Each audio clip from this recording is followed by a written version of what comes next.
Guys, I'm back and I'm using my computer to make this video. Today I'm going to read Slender Man because I'm like obsessed with horror stuff. So I'm going to read on creepypasta because the best way to read horror / scary stuff is to read on creepypasta.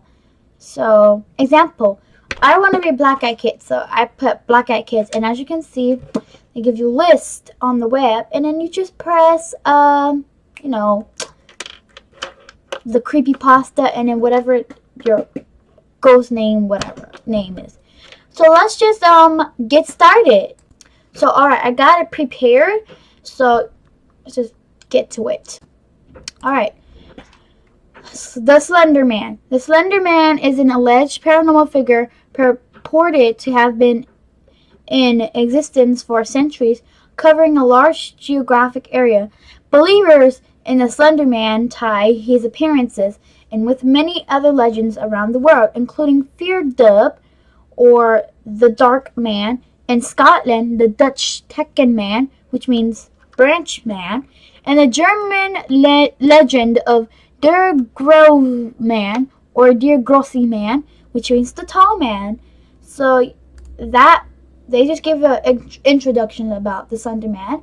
So let's go to the appearance. Okay, appearance.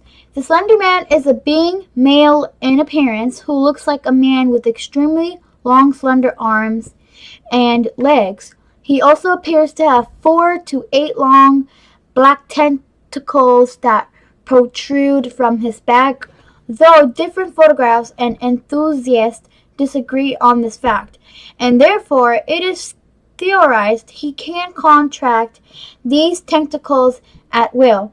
He is described as wearing a black suit strikingly similar to the visage of the notorious Men in Black, and as the name suggests, appears very thin and able to stretch his limbs and torso to inhuman lengths in order to induce fear and ensnare his prey. Once his arms are outstretched, his victims are put into something of a hypnotized state where they are utterly helpless to stop themselves from walking into them. He is also able to create tendrils from his fingers and back that he uses to walk on in a similar fashion to Dr. Octopus. The superhuman stretching ability could also be seen as a similarity between himself and Mr. Fantastic. Whether he absorbs, kills, or merely takes his victims to an undisclosed location or dimension is also unknown, as there are never any bodies or evidence left behind in his wake to deduce a definite conclusion. His face is pale and slightly ghostly and almost appears to have been wrapped in a type of gauze or cloth. His facial features are also an object of debate, and many people believe that his face looks different to each person, if it is seen at all. He sometimes is portrayed wears a hat, which is sometimes a bowler, a fedora, or sometimes a top hat. He may also be seen wearing a long flowing necktie or scarf, which is either red or gray. He often keeps his long, pale hands crossed politely behind his back or hanging loosely at his sides. His suit is black, sometimes portrayed as pinstripe in artwork, a common misconception thanks to the very similar Jack Skellington from Nightmare Before Christmas. He has long coattails which he lets flow proudly. He wears long dress shoes, which are always shine a perfect gleaming black. So that was the appearance. Now let's get to the behavior.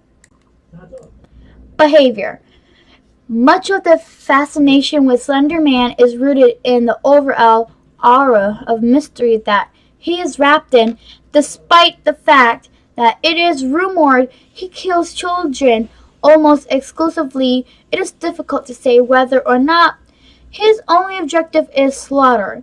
Oftentimes, it is either reported or recorded that he can be found in sections of woods, and these generally tend to be suburban, whatever it says. He also has been reported seen with large groups of children, as many photographs portray. It is commonly thought that he resides in woods and forests and preys on children. He seems unconcerned with being exposed in the daylight or captured in photos. It is often thought as well that he enjoys stalking people who become overly paranoid about his existence, purposefully giving them glimpses of himself in order to further frighten them. For these reasons, it seems like Slender Man very much enjoys psychologically torturing his victims. He also often appears to float or drift around rather than walk, which suggests the possibility of him being an ethereal being rather than a creature or a man. This would also explain why he is able to remain mobile in spite of his poorly proportioned body. Even though Slender Man was fabricated on something awful forums, or was he? Some people have already claimed sightings. He is seen mostly at night, peering into open windows, and walks out in front of lawn motorists and on scheduled roads. His main intentions appear to be kidnapping children, as when he is seen near them in photographs, they usually disappear shortly afterwards. The Slender Man has also inspired many stories such as those of marble hornets. In the end, though, his purpose remains unknown. An interesting takes on Slender Man by a PASTA member who is relying on the marble hornets series for evidence/facts. There has been a big misconception about my pal the Slender Man due to the appearance of this article. He does not have hair or face. Everything else is correct. There is also some questioning as to whether or not there is more than one. I find that unlikely. It's most likely Slendy fucking with your head in order to make you think that there is more than one, which he has been known to do. As of now, Slendy has 3 or 4 known accomplices. These are Hoodie, Masky, the Rake, and possibly the Observer. Not much is known yet because the next episode of the Noah Maxwell ARG has not yet been released. In the Marble Hornets ARG, Hoodie and Masky are possibly his followers. In the Everyman HYBRIDS ARG, the Rake seems to be working with him, but we aren't really sure if that is true or not. So that was the behavior. So now let's get to the historical references. Brazilian cave paintings. Historical references. Brazilian cave paintings. The earliest argued reference to the legend is within the cave paintings found in the Serra da Capivara National Park in the northeast of Brazil, which are believed to date from as far back as 9000 BC. These paintings show a strangely elongated, whatever it's called, character leading a child by the hand, but make no reference to the extra appendages. So that was the historical references, Brazilian cave paintings. Now let's get to the Egyptian hieroglyphs. Egyptian hieroglyphs, whatever it's called.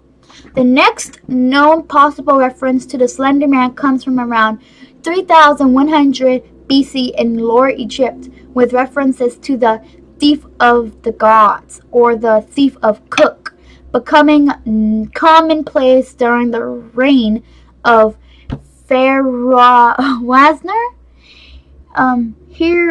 hieroglyphic carvings representing the thief were found in the Pharaoh's tomb, who was rumored to have had some kind of encounter with the entity. The carvings resemble a strange figure with multiple upper limbs, one that has never been found in any other hieroglyph language. That's hard to pronounce. Okay, so that was the Egyptian hero, the blah blah blah. Now let's get to the German woodcuts. German woodcuts. Renowned German woodcutter Hans Freckenberg created at least 2 woodcuts featuring a character he described as Stir Reader the Night during the mid-16th century that were discovered in Haussburg Castle in 1883. Whilst Freckenberg was well known for his realistic depiction of human anatomy, something that was unusual among woodcuts of the time, these pictures featured a skeletal, multi-limbed character. Historians are unsure of the exact symbolic nature of the character, with some claiming that it is a personification of the religious wars that raged in Europe at the time, while others say it represents the mysterious plagues that have been believed to be the reason for the mysterious abandoning of the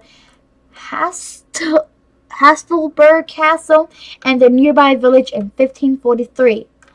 However, many insist that Freckenberg was attempting to represent Der Große Man, which means the tall man. According to legend, he was a fairy who lived in the Black Forest. Bad children who crept into the woods at night would be relentlessly chased by Der Große Man, who wouldn't leave them be until he either caught them or they were forced to tell their parents of their wrongdoing. Even then, there is a chilling account from an old journal dating from about 1702. My child, my Lars, he is gone, taken from his bed. The only thing that we found was a scrap of black clothing. It feels like cotton, but it is softer, thicker. Lars came into my bedroom yesterday, screaming at the top of his lungs that the angel is outside. I asked him what he was talking about, and he told me some nonsense fairy story about Der Große Man, whatever it says. He said he went into the groves by our village and found one of my cows dead, hanging from a tree. I thought nothing of it at first, but now he is gone. We must find Lars, and my family must leave before we are killed. I am sorry, my son. I should have listened. May God forgive me. Okay, so we just read the German woodcuts. Now let's go ahead and read the Romanian mythology. Romanian mythology. There is also a Romanian fairy tale which tells the legend of the tall man, featuring this description which may have taken to refer to the Slender Man. The tall man stood in a clearing dressed as a nobleman, all in black. Shadows lay over him, dark as a cloudy midnight. He had many arms, all long and boneless as snakes, all sharp as swords, and they writhed like worms on nails. He did not speak, but made his intentions known. In the fairy tale, the tall man causes a mother to kill her husband and child before he slid from a fireplace and clenched her in his burning embers. So, that was Romanian mythology. Now, the last one is going to be the English mythology. So let's just get reading to that. English mythology. There is also an English myth referring to the tree man, whom is said to have a slim body with appendages that looks like tree branches. He is only known to be seen in the woods and was used as a story that parents told the children to thwart, I don't know what to say, bad behavior. There have been quite a few disappearances of children that have been said to be linked to the tree man. So that was it, everybody. Thank you guys for watching this video, and I will catch you guys next time. Bye. Mwah.